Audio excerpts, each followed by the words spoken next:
आवाज़ की दुनिया के दोस्तों, कैसे हैं आप लोग? मैं उम्मीद करता हूँ आप लोग अच्छे होंगे और अपनी ज़िंदगी का निर्वहन बड़ी ही खूबसूरती के साथ कर रहे होंगे, जिसमें आपके साथ में हर पल आपकी रहनुमाई के लिए ईश्वर, अल्लाह, जीसस और वाहेगुरु होंगे। आइए आज हम बात करेंगे 2 ऐसे कलाकारों की जिनका नाम आपस में कभी बहुत ज़्यादा रहा था, लोग बागों ने उनके बारे में काफ़ी ज़्यादा अटकलें लगाई थीं और बहुत सारी सुगबुगाहटें थी उनके बारे में। फ़िल्मी गलियारों से लेकर के समाज और राजनीतिक स्तर पर भी इस तरह की खबरें फैला करती थी कि इन दोनों के बीच कहीं कुछ एक होता है ना कि कहीं कुछ संबंध है या उस तरह की संभावनाएं ढूंढी जाती थी। मैं आज बात करूंगा मीना कुमारी और धर्मेंद्र की। जैसा कि सभी जानते हैं कि मीना कुमारी जो है वो फिल्म इंडस्ट्री में एक बहुत बड़ा नाम है, बहुत बड़ा। अगर दिलीप कुमार ट्रेजेडी किंग हैं तो मीना कुमारी हैं ट्रेजेडी क्वीन। तो मीना कुमारी का रुतबा अपने समय में किसी फिल्मी हीरो से कम नहीं हुआ करता था, बल्कि उनका रुतबा फिल्मी हीरो से कहीं ज़्यादा हुआ करता था। जिस भी किसी फिल्म में मीना कुमारी ने स्क्रीन शेयर की, चाहे वो कोई भी हीरो हो, चाहे वो दिलीप कुमार हो, चाहे वो भारत भूषण हो, चाहे वो कोई भी हीरो हो, उनके जो रुतबे थे वो हीरो से कहीं ज़्यादा हुआ करते थे। खूबसूरती और अभिनय की अगर हम बात करें तो मीना कुमारी का कोई भी जोड़, कोई उनकी मिसाल थी नहीं, ये आप समझ लीजिए। इसलिए उनकी जो फीस हुआ करती थी वो भी सबसे ज़्यादा हुआ करती थी और उनका स्टारडम, अगर हम स्टारडम की ही बात करें तो स्टारडम इतना ज़्यादा था, उनका प्रभाव इतना ज़्यादा था ऑन स्क्रीन भी और ऑफ स्क्रीन भी, कि कोई भी उनकी बात को टाल नहीं सकता था और वो हमेशा दूसरों के सर चढ़ करके बोलता था। लेकिन जहां इंसान की जिंदगी में सब कुछ होता है, वहां कोई ना कोई एक कोना ऐसा होता है जो कि रिक्त होता है। ऐसा कभी नहीं हो सकता कि किसी इंसान की जिंदगी में कोई रिक्तता नहीं रही हो। और अक्सर वो इंसान उस जगह पर खाली होता है, उस जगह पर रिक्त होता है जिस चीज की जरूरत उसको हमेशा होती है, पूरी जिंदगी भर होती है। जी हाँ, मीना कुमारी को कोई भी व्यक्ति ऐसा नहीं मिला जो कि उनके प्रेम के काबिल हो, यानी जो उनके प्यार को निभाए। और इसी कारण ये माना जाता है कि बॉलीवुड की जो ये ट्रेजेडी क्वीन थी, उन्हें शराब की लत लगी और वो इस वजह से बहुत सारी परेशानियों से घिरी और अंत में इसी शराब ने उनकी ज़िंदगी उनसे छीन ली।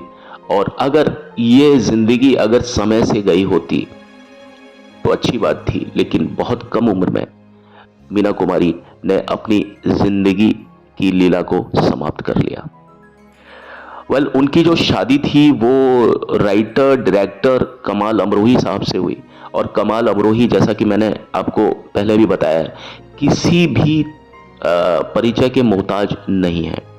अगर मैं उनकी सिर्फ एक फिल्म का आपके सामने जिक्र करूं तो आप समझ जाएंगे कि कमाल अमरोही कौन हस्ती है। एक फिल्म आई थी महल, अगर आपको महल याद नहीं है तो मैं उसका गाना आपको बताता हूं। लता दीदी की आवाज में गाना है, आएगा आने वाला, आएगा आएगा आएगा। वो गाना आप देखिएगा और इस फिल्म को अगर आप देखेंगे तो आपको बहुत ही अच्छा लगेगा और वहां मालूम चलेगा कि कमाल अमरोही साहब का आर्ट पर और डायरेक्शन पर कितनी अच्छी पकड़ थी। कमाल अमरोही के साथ में जो निकाह हुआ और या शादी जिसको बोलते हैं, ये चीज़ जब मीना कुमारी के साथ में हुई तो मीना कुमारी शुरू के काफ़ी सालों तक बहुत अच्छी तरीके से उन्होंने ज़िंदगी जी, लेकिन ये रिश्ता आखिरकार टूटने की कगार पर आया और टूट ही गया। और रिश्ता टूटने के बाद में उनके जो सुगबुगाहटें थी, उनके प्यार और उनके जो नाम था मीना कुमारी का, वो धर्मेंद्र के साथ में जोड़ा गया। उस समय धर्मेंद्र फिल्म इंडस्ट्री में नए थे और खुद को ट्राई कर रहे थे अलग अलग प्रोडक्शन हाउस में जाकर के।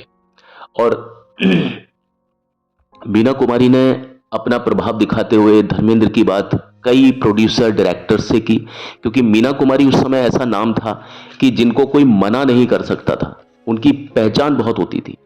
लोगों के गॉडफादर्स हुआ करते थे, कई लोगों के गॉडफादर्स रहे फिल्म इंडस्ट्री में, लेकिन अगर धर्मेंद्र को किसी ने पहचान दिलाई या उनकी सिफारिशें की तो वो इन्हीं गॉड मदर ने कही। और इस तरह से मीना कुमारी को धर्मेंद्र का एक गॉडफादर या गॉड मदर कहा जा सकता है। एक इंटरव्यू में जब धर्मेंद्र से पूछा गया कि क्या मीना कुमारी आपका पहला प्यार है या पहला प्यार था, तो धर्मेंद्र ने उस बात पर इंकार किया, कहा कि नहीं, मेरा मीना कुमारी के साथ में प्रेम से का कोई भी संबंध नहीं था, प्रेम मोहब्बत नाम से मीना कुमारी को मुझे मत जोड़ो। हाँ, मैं इस बात को मानता हूं, मैं इस बात से इंकार नहीं करता कि मैं उनका जबरदस्त प्रशंसक था, मैं उनका फैन था, और क्योंकि वो बहुत बड़ी एक अदाकारा थी, बहुत बड़ी स्टार थी। अगर किसी का फैन होना, अगर उस व्यक्ति से मोहब्बत करना है तो हाँ, मुझको उनसे मोहब्बत थी, लेकिन मैं कभी भी ये नहीं कहता कि मुझे उनसे सिर्फ मोहब्बत थी। धर्मेंद्र से जब पूछा गया कि क्या मीना कुमारी ने तुम्हें शराब पीना सिखाया, तो धर्मेंद्र साहब ने कहा कि नहीं साहब, शराब कोई किसी को पीना नहीं सिखाता। और जहाँ तक बात मीना कुमारी जी की है, मैंने उन्हें एक जैसा मेरा रिश्ता था कि मैं फ़ैन था उनका और वो मेरे लिए बहुत बड़ी स्टार थी, बस मेरा जो रिश्ता था वो यहीं तक ही सीमित रहा। और वैसे भी मैं किसी महिला के हाथ में मैं शराब का गिलास नहीं देख सकता, क्योंकि मेरे लिए महिला की जो एक इमेज है, उनकी जो एक छवि है, वो एक दैवीय छवि बनती है। तो मैं कभी इस छवि के साथ में कभी भी कोई मिलावट नहीं करना चाहूँगा। तो इस तरह से मीना कुमारी तो छोड़िए, मुझे किसी भी महिला ने कभी भी शराब पीना नहीं सिखाया। जो भी कोई मैं सीखा हूँ वो मैं अपनी तरफ से ही, मैं उसके लिए खुद जिम्मेदार हूँ। और उन्होंने कहा कि मेरे लिए महिलाओं की जो तस्वीर है बिल्कुल अलग है और मैं इस तरह से महिलाओं के हाथ में कभी भी कोई गिलास बर्दाश्त नहीं कर सकता। अब देखिए, धर्मेंद्र का और मीना कुमारी का जो प्रेम था या जो भी कोई सुगबुगाहटें थी, वो किसी भी निष्कर्ष, किसी भी नतीजे पर नहीं पहुंच पाई। हाँ, धर्मेंद्र उनसे मिला करते थे और ये जो मुलाकातें थी, ये जब कमाल अमरोही साहब का और मीना कुमारी का जब रिश्ता टूटा तो ये मुलाकातें कुछ ज़्यादा थी। अब इन मुलाकातों को चाहे तो आप दोस्ती कहें, चाहे किसी रिश्ते का नाम दें, ये सारे चीज़ें धर्मेंद्र और मीना कुमारी के बीच थी, जो कि मीना कुमारी की अंतिम सांस तक चली। जहाँ तक बात कमाल अमरोही साहब और मीना कुमारी के निकाह की बात है या उनके रिलेशन की बात है, ये जो चीज़ जो आगे बढ़ी, ये एक इत्तेफाक था कि मीना कुमारी एक बार फिल्मी एक मैगजीन के कुछ पन्ने पलट रही थी और वहीं उस किसी पन्ने में, उसमें किसी पृष्ठ पर कमाल अमरोही साहब का एक फोटो था। उसको देख करके मीना कुमारी उन पर फिदा हो गई और उनसे नज़दीकियां बनाने लगी। लेकिन ये चीज़ कमाल अमरोही साहब को नागवार गुजरी, उन्हें इन सब चीज़ों में कोई इंटरेस्ट नहीं था, कोई रुचि नहीं थी। हाँ, उनके बीच का ये जो रिश्ता था, ये तब बढ़ा जब मीना कुमारी का एक बार एक सड़क हादसे में उन्हें, जब पूना का एक हॉस्पिटल है वहाँ जब उन्हें एडमिट करना पड़ा, उस समय तक कमाल अमरोही साहब की मीना कुमारी से थोड़ी थोड़ी बातचीत जारी थी, लेकिन इसे मोहब्बत का नाम नहीं दिया जा सकता था। लेकिन जब मीना कुमारी इस सड़क हादसे में हॉस्पिटलाइज हुई और थोड़ा लंबे समय तक वो जब वहाँ रहीं, तो अक्सर या यूं कहें कि रोजाना या रोज़मर्रा में कमाल अमरोही साहब मीना कुमारी से जब मिलने जाया करते थे, तो ऐसी स्थिति में आप समझें कि जब किसी व्यक्ति को आप मिलने के लिए जाते हैं हॉस्पिटल में, तो वहाँ पर अक्सर मोहब्बत जो होती है ना, वो उसी पॉइंट से पनपती है। अब इसे आप चाहे एक सहानुभूति वाला एक एंगल समझें, चाहे कुछ भी, लेकिन मोहब्बत अक्सर ऐसे ही एक बिंदु से पनपती है। तो हाँ, इन दोनों के बीच में जो एक हादसा था, सड़क हादसा, ना मीना कुमारी का सड़क हादसे में ना कुछ ऐसा हुआ होता कि वो एडमिट होती पूना के उस हॉस्पिटल में, ना कमाल अमरोही साहब की दोस्ती एक प्रेम मोहब्बत में बदलती।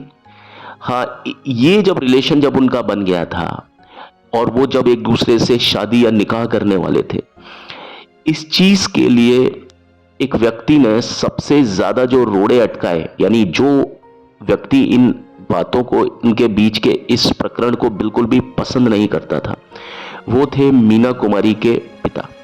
वो इस रिश्ते को मतलब नहीं मानते थे और वो इस शादी के सख्त खिलाफ थे।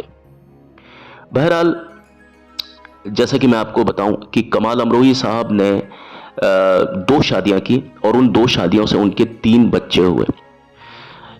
14 फरवरी यानी वैलेंटाइंस डे वाले दिन, और वो साल था 1952।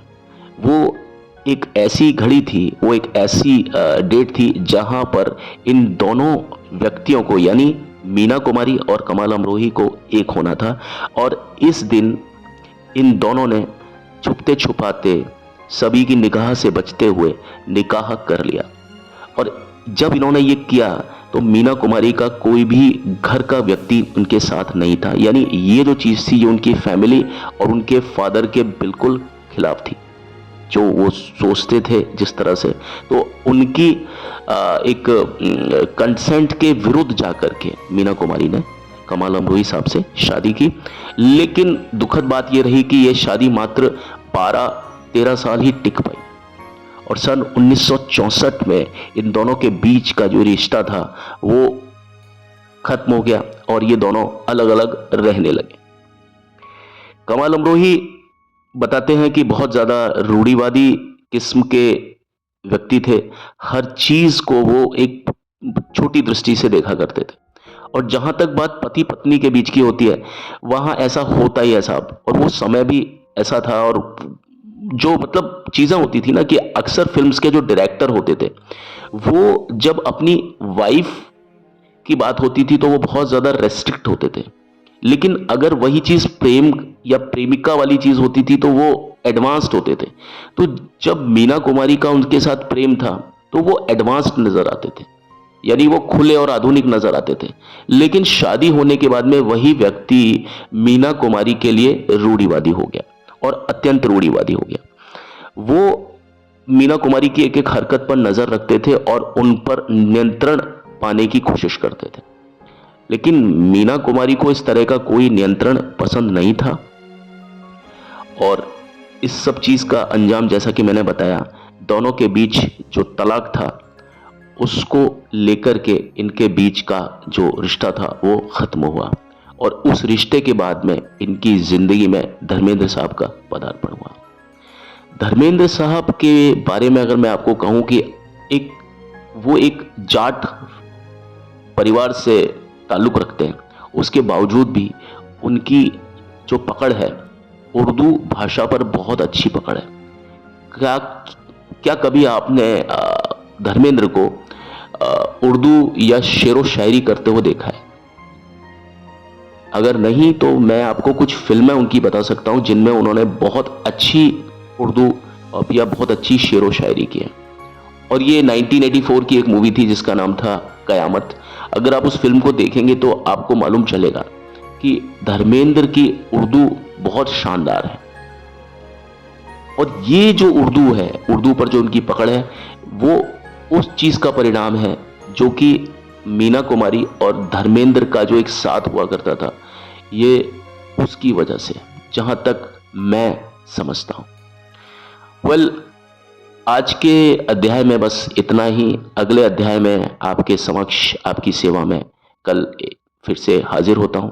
लेकिन जाने से पहले मेरी रिक्वेस्ट है कि आप प्लीज़ मेरे चैनल को लाइक, शेयर, सब्सक्राइब ज़रूर करें, बेल आइकन को ज़रूर दबाएं। Thank you and have a nice day. May God bless all of you. Bye.